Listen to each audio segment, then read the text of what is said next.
하나님 말씀 창세기 4장 1절 보시죠.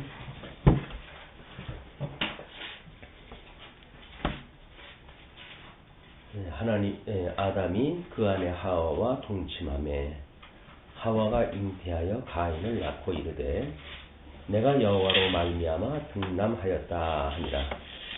그가 또 가인의 아우 아벨을 낳았는데 아벨은 양치는 자이었고 가인은 농사하는 자이었더라. 세월이 지난 후에 가인은 땅의 소산으로 제물을 삼아 여호와께 드렸고 아벨은 자기도 양의 첫 새끼와 그 기름으로 드렸더니 여호와께서 아벨과 그 제물은 연락하셨으나 가인과 그 제물은 연락하지 아니한지라. 가인이 심히 분하여 안색이 변하니 여호와께서 가인에게 이르시되 내가 분하여 함은 어찌 미며 안색이 변하면 어찌 미뇨. 내가 선을 행하면 어찌 낯을 들지 못하겠느냐. 선을 행치 아니하면 죄가 문에 엎드리느니라. 죄의 소원은 내게 있으나 너는 죄를 다스릴지라. 우리 잊지 않은 그 내용입니다. 오늘 주제가 지금 이제 종교의 기원이니까 어떻게 제사를 드리는 기원이 시작되어졌는가 이겁니다. 그래서 하나는 이미 에덴 동산에서 하나님께서 아담을 내쫓기 전에 가죽옷을 해입히었던 이런 하나님의 방법에 종교가 있었다고 한다면 하나는 이제 그런 복음적 원리와 상관없이 그냥 하나님 앞에 드린다고 하는 그런 개념의 이제 세속적 종교가 있을 뿐이죠. 두 가지 종교가 있었다. 그런 것부터 이제 그 출발이 되어지는데 그의 종교의 기원을 자연적인 현상으로 설명하려는 시도에 의한 자연주의와 초자연주의의 갈등을 소개를 합니다. 이건 어차피 불가피하다는 거죠. 자연주의와 초자연주의의 이런 상대적 입장에서의 갈등이 불가피하다. 종교 기원을 설명하는데 그래서 이제 그거를 역사적 방법에 의한 설명을 시도해봤다 합니다. 그것이 한쪽가로 일본인데요. 인류의 역사를 원시종교 관점으로 연구하여 종교의 기원을 발견하고자 하고 있는 것이 그런 일반적인 역사적 방법에 의한 설명입니다. 그러니까 성경에서 기원을 찾고 성경에서 우리가 어떤 성경을 찾아야 하고 역사적으로 어떤 종교, 원시 종교 이렇게 해서 세계의 몇 가지 원시 종교가 이제 나와져 있죠. 그래서 종교 비교학이라든지 하는 걸 보게 되면 나름대로 역사적으로 이제 확인되어져 가지고 있는 종교를 가지고 비교를 하고 그렇습니다.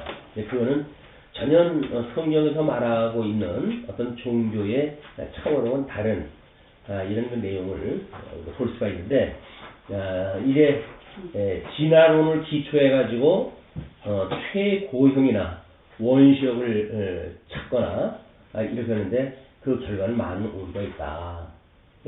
종교를 진화론을 기초해 가지고 종교를 찾는 일반 학문적으로 이거는 종교에 우리 접근할 수 없는 거죠. 이제 그런 오류가 오늘날에 이르기까지 종교 다원주의라든가 이런 걸 만들어내는 거예요. 종교라고 하는 같은 이름만 있으면 우리가 같은 게 아니냐. 그래가지고 이제 제사를 지닌 그 사람이 있으면 그 사제들이 나름대로 어떤 좀 기이한 옷을 입고 그런 것도 같은 종교에서 나타나는 현상들이거든요. 그런 그 문제가 만들어진다. 뿐만 아니라 그 두 번째로 해가지고 심리적 방법에 의한 설명을 또 시도도 합니다. 그래서 시간의 진정이라고 하는 그런 입장에서 역사적 방법을 보충하려는 시도가 이제 필요하겠죠.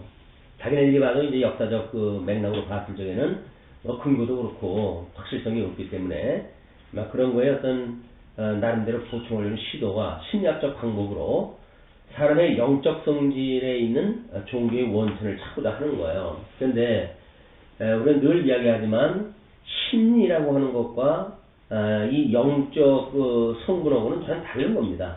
영성과 심성이라고 하는 이런 그 개념이 정리가 안 되어져 있기 때문에 이제 그런 걸로 찾으려고 하는 거죠. 네? 어쩔 수 없이 이건 불가능한 그런 그 일이고 사람의 자연적 환경과 협력해가지고 종교를 일으킨다고 이렇게 보여지는데 뭐 설명이 그럴 수가 있겠죠. 뭐 이제 천재지변이라든가 불가항력적 어떤 그런 환경에 대하여 인간들의 심적 평화를 구하기 위해서 나름대로 종교가 만들어졌다. 뭐 이렇게 이야기를 하게 되면 뭐 그 1층 나름대로 설득력이 있어요. 근데 그런 게 아닙니다. 이것이 이제 성경에서 제시되어지고 있는 잘못되어져 있는 종교의 출발이 무엇인가? 이거를 하나님께 드리는 하나님이 인지하셔가지고 하나님 방법으로 드리는 그런 그 종교와 우리 이제 절대 종교, 계시 종교라고 이렇게 이야기를 하는데 인간들이 만들어 놓고 인간이 뭔가 추구하고 인간이 찾아가는 이런 그 종교는 전혀 인본주의냐 신본주의냐라고 하는 입장에서 같이 정리될 수 없는 사항입니다. 그런 사람들은 이제 방법이 없으니까 그렇게 찾겠다는 이야기죠. 근데 가상적 원신으로부터 출발점을 찾고 있겠죠. 왜냐면 뭐 우리 조상들은 동굴에 남자들은 살았고 그래서 이제 사냥을 나가게 되면 여자는 이제 또 뭐 집안 식구들을 보살피고 우물가에 모여서 수다를 떨고 뭐 이렇게 아주 여자는 말이 많다는 거예요. 남자는 이제 매복을 하고 있다가 짐승이 오게 되면 그거를 잡아야 되기 때문에 그 말을 하거나 이렇게 할 수가 없는 거죠. 아주 매복을 서 있는 그런 그 입장이기 때문에 어떻게 보면 또 말이 많잖아요. 그러니까 중간 어떤 논리를 가지고 설명을 하면 다 그럴듯해요. 그럴듯하지 않은 게 없어요. 다만 이제 그 뿌리를 성경으로부터 이제 찾아 들어가게 되면 말도 안 되는 이제 그런 그 우스갯소리가 돼버리고 마는 거죠. 우리가 성경을 공부한다고 하는 그 이야기는 일반적으로 모든 철학이나 종교나 뭐 심리학이나 이런 것들이 추구하고 있는 세계와 근본적으로 다르다고 하는 걸 확인하는데 아마 더 강점이 있다고 보여집니다. 근데 이런 어떤 근본적 원리가 없으면 성경을 공부해 나가다가 종교를 이야기한다. 그러면 종교를 이 사람들이 말했던 걸 끌어다가 또 설명을 해버리는 거야. 그냥 성경이 무엇을 말하는 건 전혀 상관이 없고 우리는 이제 이런 하나님을 믿는다. 근데 이런 사람들은 이러이러한 어떤 종교관을 가지고 종교를 믿으니까 오류가 있다 이렇게 이야기를 하는 거거든요. 그럴 수밖에 없지. 해 아래 종교인데 뭐가 우리 거고 같을 까닭이 없잖아요. 얘는 이 사람들이 어떠한 학설을 냈는가에 따라서 다 갖다가 그걸 이제 비판하다 하고 이렇게 되어진다. 이 절대 종교와 상대적 종교라고는 그런 차원이 다른 우월성을 우리가 주장할 만한 그런 근거가 약화되어진단 말이에요. 성경에서 그걸 찾아내야 우리는 막강하게 기독교는 절대 종교야. 이건 계시 종교야. 이건 오직 하나님께서부터 우리를 찾아온 이런 그 신본주의적인 종교야. 뭐 이렇게 아주 차별을 갖다 하고 은혜를 우리가 구하고 이렇게 이제 신앙생활을 하게 되어지는데 뭐 다른 종교 대충 비유를 갖다 하고 하는데 설득력이 있는 걸 보면 사실 또 이제 이렇게 과정학문에서 빼내는 것들이 그럴듯하잖아요. 왜냐면 그 사람들도 다 논리를 따라가서 설명을 한 거니까. 그래서 어떤 주장하는 사람의 논리를 따라가면서 그 주장을 부정할 수가 없습니다. 왜냐면 그 사람은 이미 자기가 만들어 놓은 그런 원리가 있거든요. 그 원리를 따라가면서 이건 아니잖아요. 할 만큼 어수란 논리가 아닌 거예요. 나름대로 그 논리는 자기 나름대로 어떤 완벽한 논리를 추구해가고 있기 때문에 그 논리 속에서는 그 논리를 반박할 수가 없어요. 한 발자국 나와야 다른 어떤 근거를 가지고 이제 반박을 할 수 있게 되어지는 건데 뭐 교회 정치나 뭐 이런 것도 마찬가지입니다. 뭐 1년에 지금 사태를 보게 되면 골치 아픈 일이 벌어지고 그러는데 그것도 자기네들이 만들어 놓은 논리 속에서 있게 되면 어쩔 수가 없어요. 그래서 만약에 목사님들이 뭔가를 만들어 놓은 헌법을 가지고 그 헌법 속에 있는 거를 모순을 찾아내려고 한다면 만만치가 않은 거예요. 성경을 우리가 통해 가지고 한 발자국 물러나고 객관적인 입장으로 그걸 들여다봐야 이제 그 논리를 반박할 수 있는 힘이 만들어지는데 그 사람들이 만들어 놓은 논리 속에 우리가 딸려 들어가게 되면 그 사람들이 허라고 하는 대로 할 수밖에 없어요. 반박할 수가 없어요. 그게 허술한 논리가 아닙니다. 피차. 가지고 있는 철학적 논리든 심리학적 논리든 일반 학문적 논리든 허술하지가 않기 때문에 그 논리를 가지고 무너뜨릴 수는 없다. 그럼 이제 다른 논리를 우리가 이제 제시를 하려고 한다면 적어도 그 논리의 바깥으로 나와야 돼. 객관적인 입장에서 봐야 그저 얼마나 협소한지, 부분적인 건지, 상대적인 건지 이런 것들이 보이니까 성경으로 돌아가서 더 근본적 우리는 그 원리를 추구할 수가 있고 그 근본적 원리로 반박을 할 수가 있기 때문에 성경으로 돌아가는 일은 너무나 필요한 일입니다. 만사가 성경으로 돌아가서 다시 시점을 풀고 시작을 했다 해야 된다. 세 번째 비교 종교학의 결론을 이렇게 내렸어요. 과학적 분류에 의하면 비교 종교학은 역사, 비교, 철학의 3단계를 포함하고 있으므로 역사적 방법이나 심리적 방법은 비교 종교학의 사역의 부분들이다. 그래서 소위 이제 우리 인문 쪽에서 문사철이라고 해가지고 문학이나 역사나 철학이나 이런 걸 가지고 보게 되면 사실 세상 모든 질문에 답이 있는 그 학문들 아니에요. 또 뭐 역사적인 근거가 있잖아요. 또 문학적인 어떤 그런 것이 있잖아요. 그렇기 때문에 그 논리를 더 큰 논리를 가지고 반박하기는 사실 만만치가 않은 세계예요. 그 세계가. 그래서 어떤 그 문학적 표현이라든지 우리 이제 성경의 해석도 그래서 문자적 해석, 역사적 해석, 신학적 해석으로 해가지고 종합적으로 이걸 보잖아요. 종합적으로 보는 것이 그 일반으로 그 주석을 하는 사람들이 문사철이라고 하는 세 개의 영역을 통합을 할 수가 있어야 되기 때문에 이제 그게 해석하기 나오는 거란 말이에요. 그래서 우리가 이제 이 비교 종교학의 사역의 부분들이다. 왜냐면 역사를 중심으로 해서 심리를 중심으로 해서 이게 비교가 되어지니까 그 사람들은 그렇게 말할 수가 있는 거죠. 그래서 비교 종교학의 견실하고 신중한 연구에 있어서 모든 종교는 계시에 기초한다. 아마 이렇게 해서 나름대로 이제 계시를 제시했다 합니다. 이제 계시가 이제 문학성에 대한 그런 것들이거든요. 어떤 거는 뭐 견실은 무슨 뜻이에요? 견실, 네? 견실하고 신중한, 견실하고 신중, 견실. 안도 못 알아듣겠어요. 비교 종교학의 견실하고 네. 신중한 연구에 있어서 그 경고하다 할 때 그 견자예요. 이게요? 네, 경고하다 할 때 그 견자고 그다음에 실하다, 내용이 충실하다 그런 거에 실자이기 때문에 비교 종교학이 이렇게 여러 각도로 연구가 되어져 있으니까 역사, 비교, 철학 3단계를 포함하고 있기 때문에 다른 한쪽 부분을 가지고 이야기하는 종교학보다는 이게 견실하다, 튼튼하다, 틀림없다 뭐 이런 이야기를 하는 거죠. 목사님 종교학이 따로 있고 비교 종교학이 따로 있는 거예요? 다 이제 따로 있죠. 이게 여기 그 이제 제시한 것들이 다 그거예요. 그래서 한쪽 가로 세 번째가 비교 종교학이라고 하는 특별한 또 연구 방법이기 때문에 그렇다는 거예요. 그래서 그 두 번째 것이 심리학 방법이고 첫째 것이 역사적 방법이기 때문에 그런 부분적인 거를 묶어놓은 것이 비교 종교학이라고 하는 결론이다. 이렇게 이제 제시를 다 하는 거거든요. 그럴 수밖에 없겠죠. 이제 그 각양 종교를 나름대로 뭐 역사, 심리 또 이런 관점에서 고찰이 되어지기 때문에 그럴 수밖에 없겠지만 이것도 우리 계시 종교라고 그러는데 지금 만약에 회교권에 있는 그 사람들이 보는 그 코란도 계시라고 그러는 거예요. 근데 그 계시는 이제 그쪽 아라비아 쪽으로 해가지고 우리 초대교회 때 이단으로 정제되어져 있는 사람들이 교회 바깥으로 도망을 가야 되니까 이제 아라비아라든지 이런 쪽으로 전부 이제 도망간 사람들에 의해서 신학적인 이제 우리 예수님 오시고부터 신학이 이제 정리가 되어져 가는데 그거를 그분들은 이런 신학이라고 하는 그런 맥락에서가 아니라 자기네들이 가지고 있는 각양 자기네들의 논리를 신약 성경이 주장했던 복음서 위주로 해가지고 주장했던 그런 거고 전부 이렇게 모자이크를 해가지고 사상체계가 만들어진 것들 아닙니까?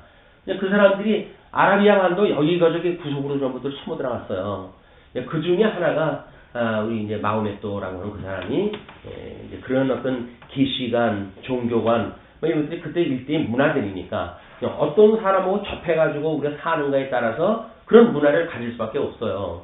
근데 이제 그분이 나름대로 이제 뭐 많은 묵상도 하고 이러다 보니까 계시를 받았다는 거예요. 그게 이제 코란이라는 이야기입니다. 근데 그건 한 사람에 의해서 받은 코란이거든요. 그러니까 그 코란이 한 사람이 받은 계시라고 하는 책이기 때문에 그 계시는 그냥 한 사람이 어떤 정신 착란증에 의해서 받은 것일 수도 있고, 뭐 그것이 절대적일 수는 없는 거란 말이에요. 이제 절대적일 수 없다고 하는 이야기는 한 사람의 사상 체계에 의해 가지고 뭔가 구술되어져 있기 때문에 그런 거거든요. 거기에 이제 보게 되면 우리 뭐 먼저 번에도 이야기를 드렸지만 조그만 아이가 곤충을 어른 머리에다 대고 이제 그 쏴 죽이는 거를 이제 그 시연을 갖고 하지 않습니까? 그 아이한테 인터뷰를 갖다 할 때 너는 나중에 무엇이 되려냐? 비이슬람들을 제거하는데 총력을 다하겠다 이렇게 이야기를 해요. 왜냐하면 그 사람들은 비이슬람을 제거하고 이슬람 제국을 만드는 것이 그 사람들의 목표입니다. 그렇기 때문에 그 사람들도 그렇게 어떤 평화를 사랑하고 그런다 이렇게 이야기를 하는데요. 그렇지 않아요. 왜? 그 열매가 지금 보이고 있는 거니까. 옛날에 이제 뭐 기독교도 이제 뭐 나름대로 뭐 십자군 뭐 전쟁이라든지 이런 걸 통해 가지고 만행이 다 드러나지 않습니까? 그러니까 진리가 잘못되어지게 되면 그런 걸로 드러나요. 그러나 초대교회 예수를 믿는 사람들은 어떤 그런 정치적인 압제가 있다든지 하게 되면 지하적으로 숨든지 아니면 뭐 짐승갑이 되든지 기꺼이 그 길을 갖다 간 거거든요. 한 거 해가지고 피 흘리는 싸움 퍼지지 않아요.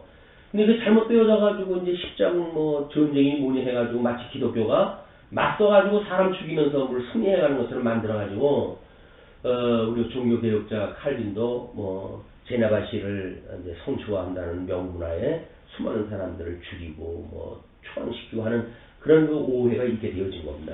기독교는 그렇지 않아요. 기독교는 철저하게 어린 양 권세인데 그냥 죽으라고 하면 죽는 것이 기독교지 뭐 힘을 가지고 뭐 맞서서 싸우고 그런 게 아니다. 그럼 뭐 하나님 뭐 필요해요? 어린 양 예수 그리스도가 뭐 필요해요?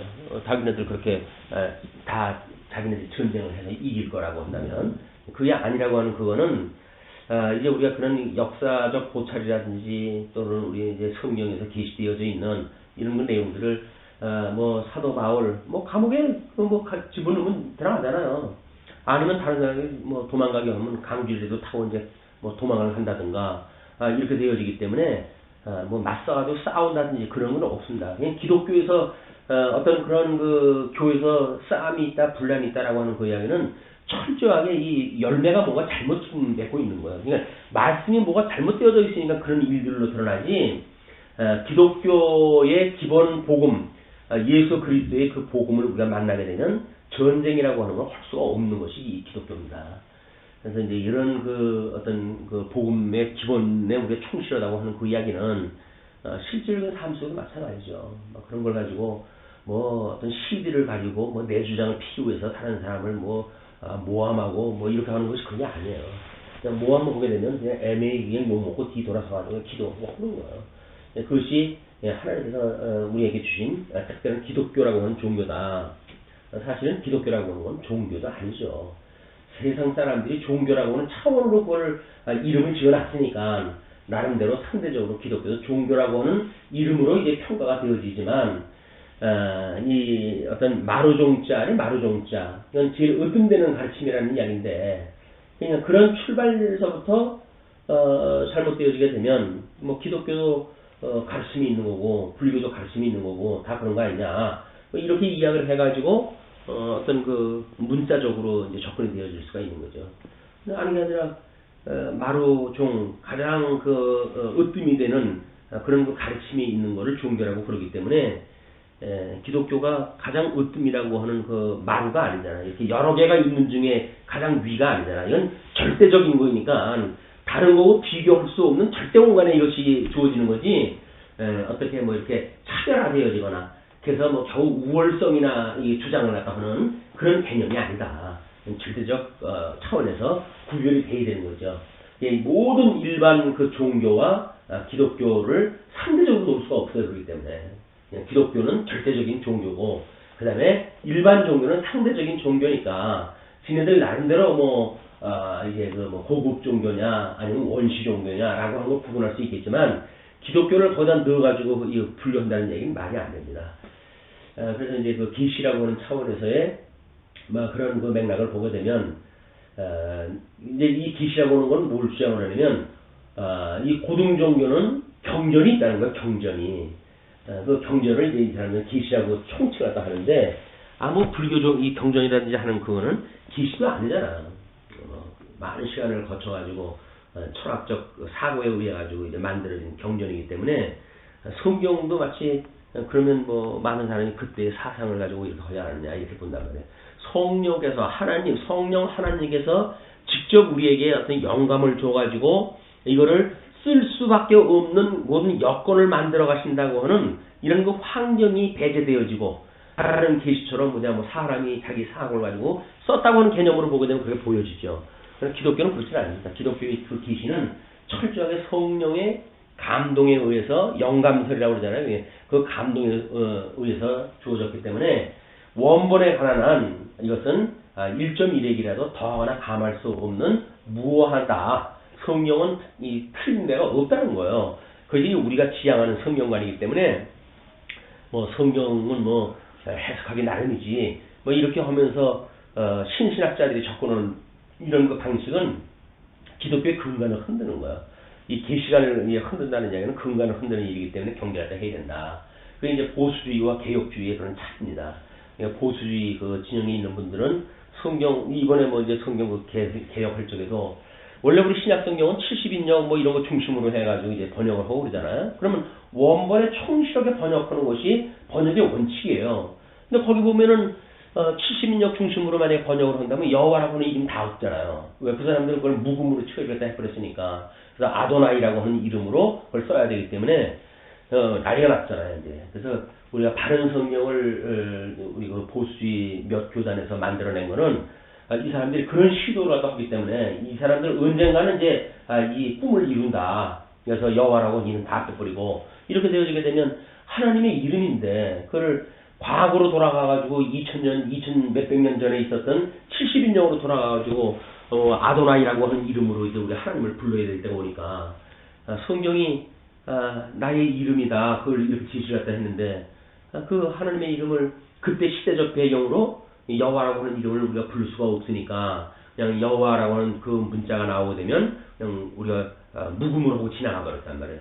그런 것들이 아도나이라고 하는 걸로 이제 헬라에서 번역이 되어졌는데 그걸 그대로 아도나이라고 하면 안 되지.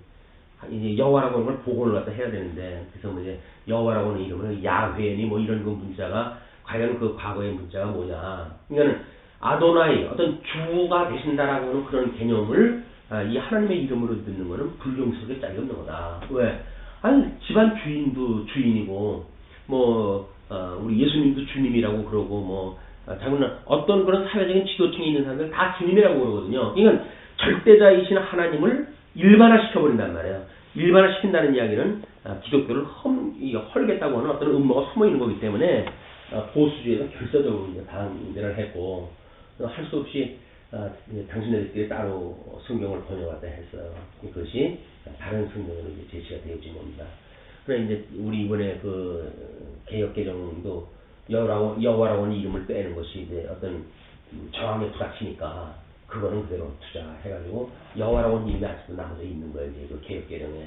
그러나 만약에 이제 이런 그 분위기가 조금 더 가고 사람들이 이성이 높아지고 성경을 번역을 할 적에는 원문에 충실해야 될 것이 아니냐라고 하는 합리적 이유를 제시하게 되면 많은 사람들이 그래야죠. 그렇게 할 수밖에 없죠. 그러나 아직까지는 우리가 이제 주로 믿습니다라고 하는 그런 개념으로 계셨던 분들이니까 만군의 주 여호와 하나님 아버지 하고 기도했던 장로님들이 여호와라고 하는 걸 뺀다 그러니까 이런 망해먹을 놈들이 있나 이렇게 해가지고 이제 저항에 부닥친 거예요. 그러나 이제 점점 나이가 젊어지고 이성이 점점 발전하는 사람들이 합리적으로 공부한 사람들이 있는 숫자가 많아지게 되면 이게 해석 원칙에 맞지 않은가 라고 말하게 되면 그럼 해석의 원칙에 맞아야지 근본 문제는 상관이 없어요. 그럼 이제 해석의 원칙에 의해 가지고 여호와라는 이름 빼주고 그렇게 되면 성경을 읽어가지고 읽기는 읽되 성경이 뭘 계시했는지 우리가 모르는 거죠. 이건 뭐 사회적으로 뭔가 봉사하고 불의에 맞서 싸우고 하는 교훈서로 이게 전락이 됐거든요. 맞단 말이에요. 이게 성경을 공부하지 않으면 큰일 납니다. 이게 성경을 보존하지 않으면 물론 뭐 하나님의 행하시는 일인데 뭐 망할 자만 남았으면 하는 그렇게 해가지고 성경 못 보게 하시겠죠. 근데 이걸 이제 남게 하시려고 한다면 그나마도 소수를 통해서 이 진리를 지켜가시게 한다. 뭐 그런 사역을 우리 일부 하나님이 주셨다라고 하는 이런 감동을 가지고 성경을 공부하고 진리 보수와 파수하는 일에 전력을 갖다 해야 될 이유가 거기에 있다. 이렇게 보시면 될 것 같아요. 그 다음에 이제 유실론적 방법에 의한 설명이라고 이렇게 이야기를 합니다. 이건 뭐 특별히 우리 이 교회신학을 제창하는 개혁교회 입장 뭐 이런 데서 이제 주로 이야기하는 것들인데 유실론적 방법은 종교의 설명은 하나님의 계시에서만 발견된다. 이 우리가 전제했던 내용이란 말이에요. 그런데 그러므로 하나님 계시 신앙을 종교의 3원리로 가정하는 동시에 계시의 필요성을 강조한다. 개혁교회 인식론, 종교의 원리 똑같다고 했잖아요. 지난 시간에. 그게 똑같기 때문에 이 세 가지 하나님 우리 이제 그 학문에 실존하는 이제 그런 그 도메인이에요. 하나님 그다음에 이제 외적 원리인 계시, 그다음에 내적 원리인 신앙 이것이 종교의 3원리이기 때문에 이걸 가정하는 동시에 계시의 필요성을 강조한다. 그래서 특별히 기독교를 계시의 종교다. 뭐 이래 가지고 우리가 이제 좀 차별화를 갖다 시도하고 이제 이렇게 하기도 하는데, 사전 조심을 갖다 해야 돼. 이게 성경 어떤 계시 안에 오류가 있게 되면 사상은 금방 바뀌어 버립니다. 우리 2세기의 그 지성인의 잠을 깨웠다고 하는 우리 그 칼바르트라고 하는 신학자, 통합주의 그분의 어떤 사상을 받아들이는 게 통합주의거든요. 그분들은 이제 WCG 가입을 갖다가 이제 찬성을 하는 쪽이란 말이에요. 근데 그분들은 그 칼바르트가 봤던 계시관에 대한 거를 옹호하는 사람들이에요. 다 동조를 갖다 하고. 그렇다면 칼바르트의 계시관이 과연 어떻게 우리가 보는 거고 다른가? 이런 것이 만약에 비교 연구가 되지 않으면 그러면 뭐 그 20세기에 잠을 깬 그렇게 지성인의 잠을 깰 정도로 아주 그 대단한 신학자였다고 한다면 그 사람에 따라가는 거에 당연한 것이 아니야 이렇게 볼 수가 있는 거죠. 그러니까 종교 개혁자 이후 이제 종교 개혁 이후에 우리 칼빈이라든지 종교 그 개혁자들에 의해서 만들어진 원형을 놓치게 되면 시간 세계를 가면서 변화하는 것에 우리가 말려들어갈 수밖에 없다. 시간이 모든 걸 변화시키는 거야. 그러니까 시간은 무섭습니다. 이제 그걸 지키려고 하는 것이 전통이고 그 전통이라고 하는 것이 또 다른 어떤 이제 우리 왜곡되어진 걸 만들어낼 수가 있기 때문에 어떻게 그 고집불통의 전통이라고 하는 그런 거로부터 성경으로 끊임없이 돌아가지고 개혁하고 성경으로 끊임없이 돌아가지고 우리가 보수하고 하는 작업을 하는가. 이거는 성경 66권을 계속 공부할 수밖에 없어요. 그래야 조금 미진했던 거는 또 우리가 이제 개진하고 또 이렇게 해서 설명 방식을 높이고 이렇게 해가지고 성경이 말하고자 하는 그런 그 진면목을 우리가 이제 공부할 수가 있는 거기 때문에 성경은 놓으면 안 된다요. 끝까지 이쪽으로 가야 돼요.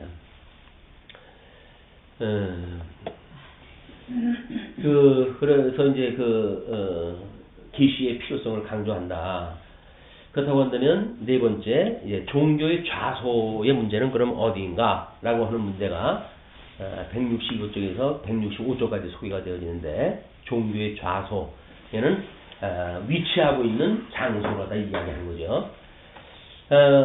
그 인생 영혼의 생활에 종교의 참된 자소에 대한 논의는 종교의 내적 원리의 이해에 일조한다. 우리는 세 원리 중에 내적 원리라고 하는 건 신앙에 대한 문제인데 그 신앙이라고 하는 것이 그러면 도대체 어디 있는 거냐 이게 그것이 늘 이제 고민이었다고 그랬잖아요. 초대교회 때부터 이성이냐 믿음이냐 뭐 이런 걸로 해서 갈등이 되어져 왔고 이런 거를 이렇게 이제 정리가 되어지는 거예요. 인생 영혼의 생활에 종교의 참된 자세에 대한 논의는 종교의 내적 원리 이해에 일조한다. 맞는 얘기죠. 이제 이 사람들의 논리로 한다면 맞는 얘기예요. 근데 제일 먼저 주장되어지는 게 지정설을 이야기한다고 이제 우리 주지주의로 보통 이야기하는 지정설. 종교의 본질을 지식에서 찾아가지고 심리적 기초를 지성에 지정한다. 이 해겔이라든지 하는 그 학자들에 의해서 제창되어지는 건데 지정설, 주지주의 끊임없이 이제 우리들한테 있는 문제가 영과 육으로 이제 우리 인생이 만들어졌기 때문에 이 마음이 있고 그래서 이 영성 부분이 있고 지성 부분이 있고 심성 부분이 있고 감성 부분이 있고 그다음에 이제 덕성 부분 의지라고 이제 의지가 나타나는 행위로 나타나는 이 부분이 있다. 근데 우리가 아담이 죽었을 때 얘네는 내쫓겨났을 때 너 점점 죽으리라 했더니 죽어져 있는 상태였잖아요. 죽어져 있는 걸 우리가 하나님과 원수 되어졌다. 어두움에 내어버려 두었다. 뭐 이런 여러 가지 표현을 쓴단 말이에요. 그러니까 어두워가지고 하나님을 알 만한 것이 전혀 없어요. 알 수가 없어요. 왜? 영적으로 다 죽어버렸기 때문에.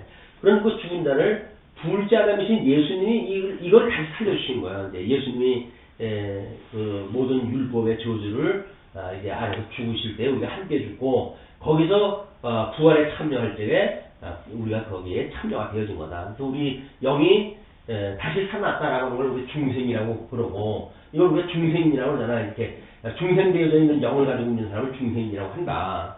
그러나 이 중생인의 특징이 끊임없이 이 타락되어져 있는 육체의 소욕을 동시에 가지고 있기 때문에 이것을 어떻게 보느냐가 관건이란 말이에요.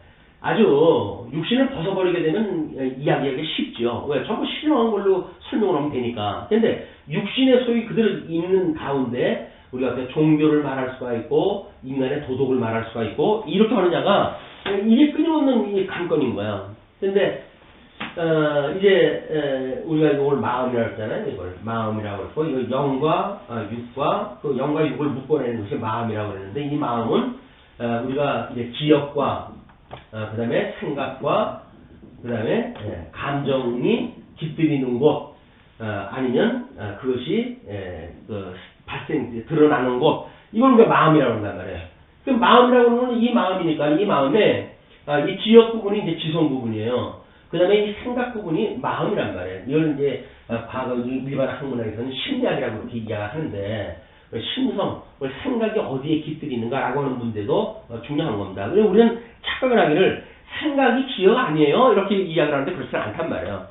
우리가 하나님의 말씀을 깨닫게 되어지게 되면 이제 우리가 이 거듭나고 중생한 우리들의 영혼이 살아났기 때문에 하나님의 말씀을 들을 수가 있단 말이에요. 그 교훈을 받아들일 수가 있게 돼요. 이 교훈을 받아들이게 되어지는 것이 어떤 지식을 통해 가지고 먼저 들어오는가 아니면 감정을 먼저 들어오는가 아니면 뭐 이 의지 부분을 먼저 들어오는가 라고 하는 것 때문에 이제 이 문제가 되어지니까 그래서 여기서 이야기하고 있는 지정설이라고 하는 것은 주지주의자들의 이론입니다. 주지주의. 이제 이 지성의 그런 그 설을 갖다 주장한다. 그 이야기 이제 지정설이라고 하는 그거는.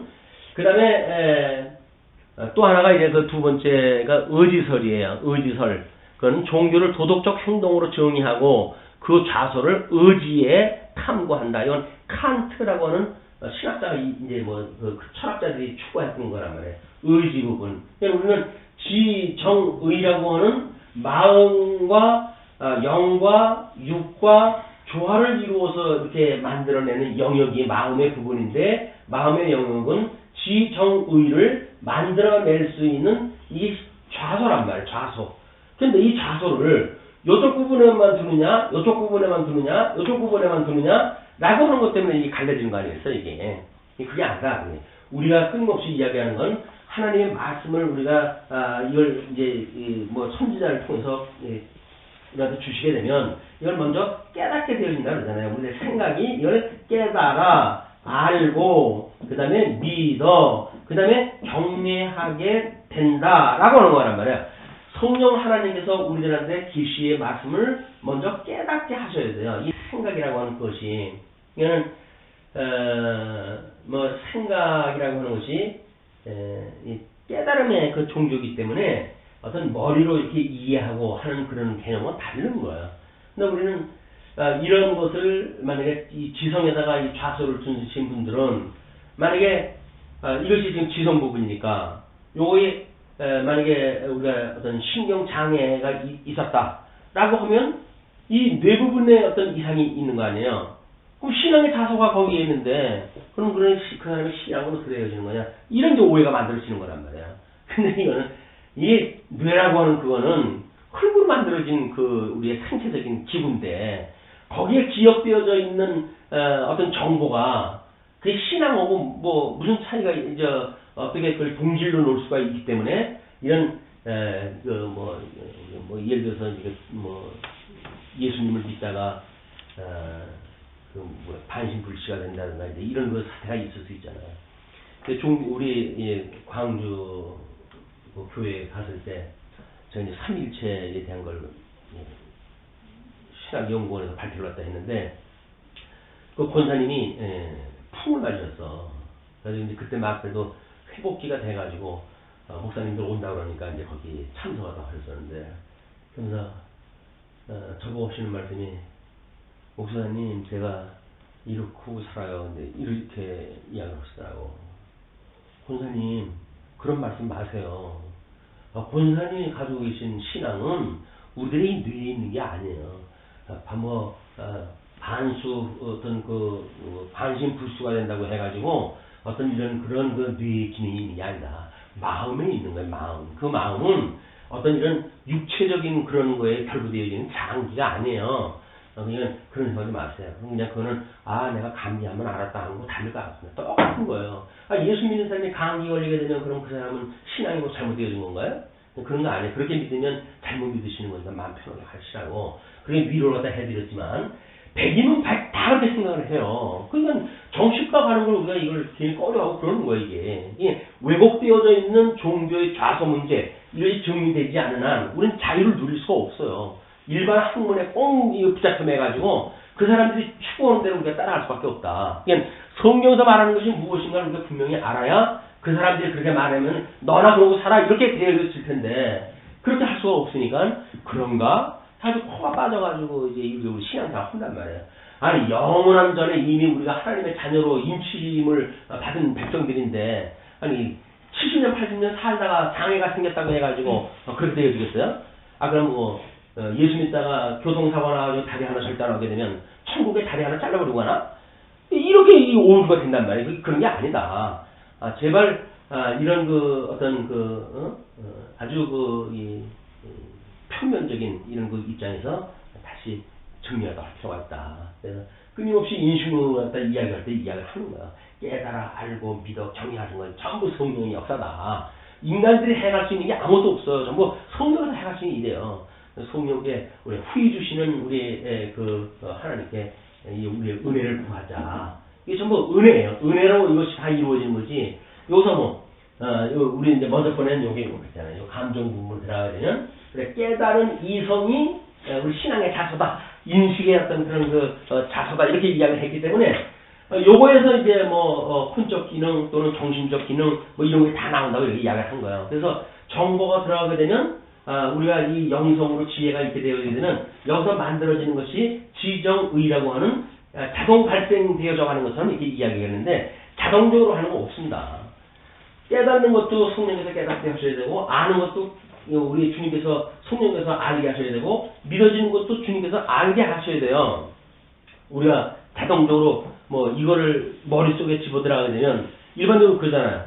우리 먼저 무슨 김수환 추기경이 그랬다든가 평생 내 이 머리에 있던 믿음 사랑이 가슴까지 내려오는데 평생이 걸렸다고 이렇게 이야기를 했다고 그러잖아요. 그거는 그렇게 내려가는 게 아니에요. 이것이 하나님께서 만약 동시에 이 은혜를 주신다고 한다면 평생이 걸려요. 우리 초등학교 때 성령 충만했던 사람들 보게 되면 바로 변해져가지고 죽음을 내대고 신앙생활 하지 않았습니까? 지금은 워낙 세상이 먹고 사는데 이렇게 하고 이게 진리가 왜곡되어지고 하기 때문에 사람들은 예수를 믿는 것이 세상 사람들 사는 거 다를 바가 없이 믿어가고 있기 때문에 그런데 그렇지는 않다. 성령께서 우리에게 은혜를 주시게 되면 이건 동시적으로 일어날 수 있는 그런 일이기도 하다. 머릿속에 알고 있는 것이 가슴에 내려오는데 평생이 걸린다든지 그런 거는 이 종교의 좌서라고 하는 개념이 어떻게 가지고 있는가에 따라서 그렇게 설명이 되어진단 말이에요. 근데 우리는 그렇지 않다. 하나님께서 이 알게 되어지는 이런 거 문제도 깨달음이 없이 알 수가 없는 거니까. 그래서 깨닫고 알고 믿어서 경외하게 되어진다라고 하는 우리의 이런 인식의 원리를 이렇게 확고히 붙들고 있어야 이런 종교의 이런 교실학 들어갈 때 초반부에 이미 되잖아요. 인식의 원리가 뭐냐, 종교의 자속의 뭐 종교의 원리가 뭐냐. 그럼 종교의 자소 중에 내적 원리는 이렇게 우리가 종교의 자소가 어디 있는가가 이 우리 내적 원리를 공부하는데 이게 일조한다 이렇게 이야기를 하지 않았어요. 그럼 왜곡되어진 이런 우리 자소의 문제가 결국은 종교의 원리를 흔들어버리고 인식의 원리를 흔들어버리게 되어진단 말이에요. 여기서 무엇을 우리가 발견을 해야 되는 겁니다. 잘못되어져 있다. 자, 이제 그래서 그 의지서를 그렇게 주장하는 사람들이 있었는데 거기에는 다양한 펠라기우스주의가 있어요. 그래서 반펠라기우스주의라든가 알미니안주의라든가 소시너스주의라든가 초현실론이라든가 이성론이라든가 하는 것들이 다 거기에 포함되어지는 거야. 이게 펠라기우스라고 한다면 우리 어거스틴이라고 하는 신학자가 이제 하나님의 절대 주권을 이야기를 했잖아요. 이 어거스틴이라고 하는 신학자가 하나님의 절대 주권을 갖다 이야기했을 때 우리 이제 이 펠라기우스가 이 동시대의 사람이에요. 그래가지고 이 사람이 어거스틴의 사상 논리를 반박하는 사람입니다. 그래서 인간이 어느 정도는 의지가 있다. 인간의 의지가 있기 때문에 인간과 하나님은 우리가 합동해가지고 이 일을 갖다 해가시는 거지. 하나님만 전폭적으로 한다고 그러면 우리 뭐냐는 말이냐 라고 주장하는 사람이 펠라기우스거든요. 근데 그때는 이제 어거스틴이 워낙 힘이 셌으니까 저 이란 죽여라 그랬을 거 아니겠어요. 그냥 지하로 숨어버렸죠. 지하로 숨어버렸는데 종교개혁이 일어나고 칼빈주의라고 하는 이제 이 신학이 만들어졌는데 이 칼빈 신학에 의해가지고 맞대응을 했다고 한 것이 알미니안주의란 말이에요. 이 알미니안주의나 이 펠라기우스주의나 똑같아요. 이게 논리가. 그러니까 알미니안주의가 칼빈주의 절대주권을 이야기하니까 뭐냐 인간의 자유의지가 없단 말이냐 라고 해가지고 이제 구분 타락서를 이야기하고 그렇게 되어지는 거란 말이에요. 이런 거 문제도 종교의 좌수 문제라든지 뭐 이런 거가 이게 불가해요. 잘못되어진 거로 만들어지는 거다. 영이 죽어져 있는데 구분적인 타락이 어딨어요. 그냥 영이 죽어버린 건데 이런 거 문제는 성경으로 우리 돌아가서 끊임없이 확인하다 해야 된다. 이렇게 볼 수가 있겠죠. 그래서 이제 현대는 뭐 칼빈주의나 알미니안주의가 다 같은 개혁 보수주의로 해가지고 한편이 돼버렸잖아요. 그게 자유주의 때문에 그런 거예요. 자유주의가 성경을 공격을 하고 뭐 이렇게 해야 되니까 적어도 사도신경에서 고백하는 것만큼 동의를 한다면 우리는 적대관계가 아니라 동지라고 하자. 그걸 근본주의라고 해요. 근본주의. 이제 그 사람들은 끊임없이 이제 같은 편이라고 보는 거예요. 그러나 얼마 전에 역사를 거슬러 올라가게 되면 적대관계에 있던 사람들이 신학적으로 이런 그 문제가 지금은 그런 걸 구분할까 하지는 않지 않습니까? 그냥 성경으로 돌아가지 않으면 나타날 수 없다. 성경으로 돌아갈 이유가 거기 있는 겁니다. 다음에 감정설이에요. 종교를 감정으로 정의해서 그 좌설을 감정에 탐구한다. 이게 이제 우리 자유주의가 등장을 하고 슐라이마크라고 하는 실학자들이 이제 등장하면서 신비파와 경건파, 낭만주의 이런 것들이 만들어내는 시대적 어떤 철학적 산물이다. 이것이 그 다음에 이제 그 네 번째 보게 되면 심정설이라고 있어요. 성경적인 견해라고 이렇게 이야기를 하는데 심정설을 성경적인 견해로서 종교의 자세를 심정에 정한다.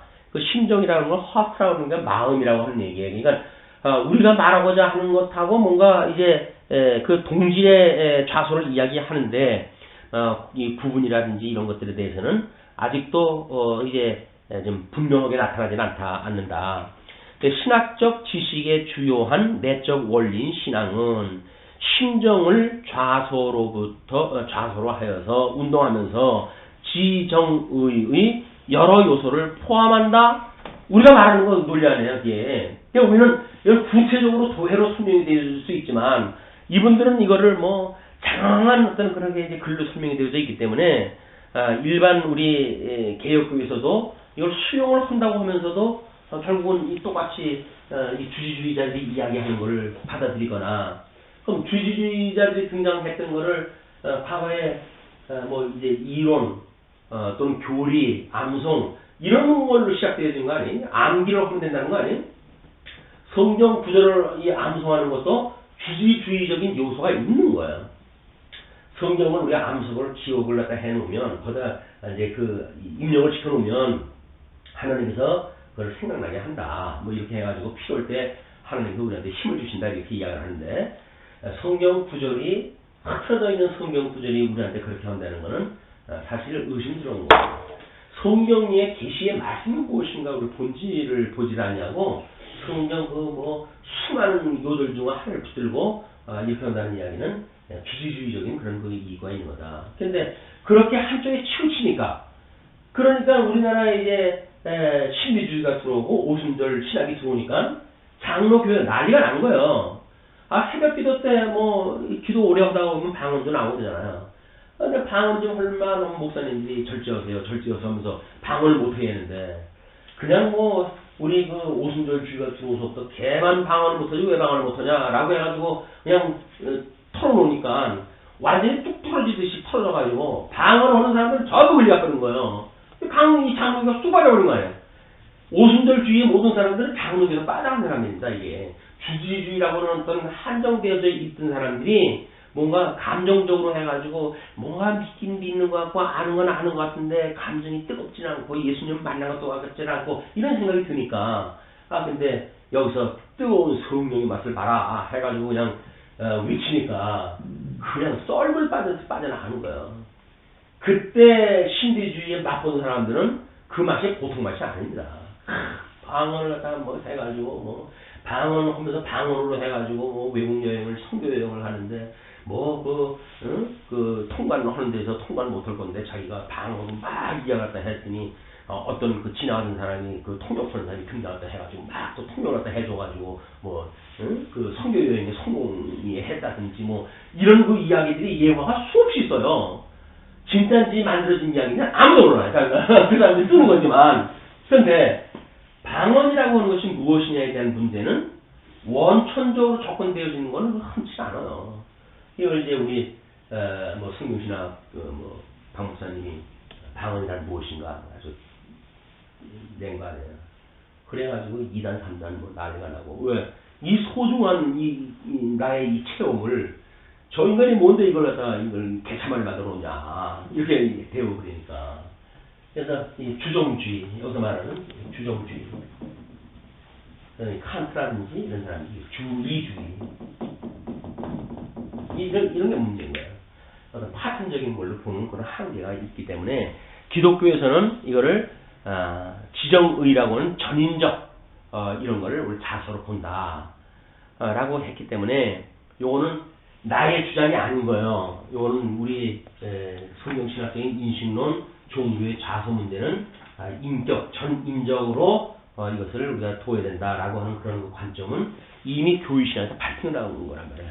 근데 이거를 우리 영과 육이라고 하는 인간의 구성 요소와 이걸 논리적으로 도의로 풀어가지고 설명하는 것은 뭐 제가 이제 이렇게 해내는 일이지만 이미 그런 걸 주장을 하는 그 분들은 있어왔다. 그리고 그것이 우리가 이걸 신학적 지식의 주요한 내적 원리라고 이야기라고 뭐라고 그래, 이걸 성경적인 견해라 이렇게 이야기를 하잖아요.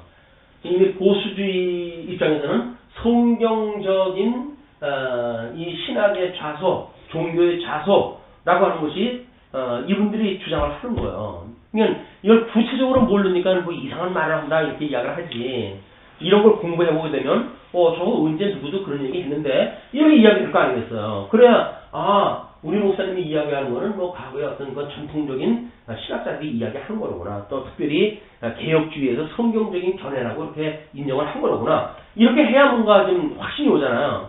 근데 이런 근거 제시가 딱 안 오면 뭐 목사님이 그렇게 이야기를 하는데 뭐 딱 그렇게 되는지 뭔지 모르겠어. 뭐 자기가 그렇다고 그러니까 그런 거지. 이게 확신이 없어지는 거란 말이야.